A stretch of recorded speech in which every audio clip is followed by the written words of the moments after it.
కృష్ణ వినవా రాధమదిలో ఎంత కలవరమో, కళ్ళల్లో కాంతుల సిరులు, గుండెల్లో నీకై మరులు.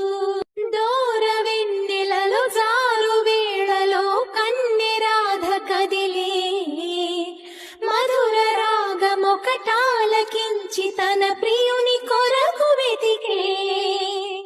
వేణు మాధవుని కానలేని చెలి మనసు ఊగబోయే, కన్నె బాధగని కాటుకే కరుగయమున నల్లనాయే.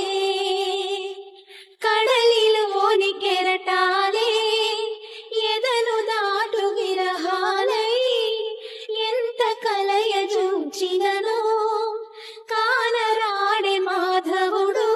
ఆ గగనంలోని చుక్కలు అన్ని కన్నులు కాగా వెతికెను రాధా కృష్ణ కృష్ణ అనుచు. విన్నావా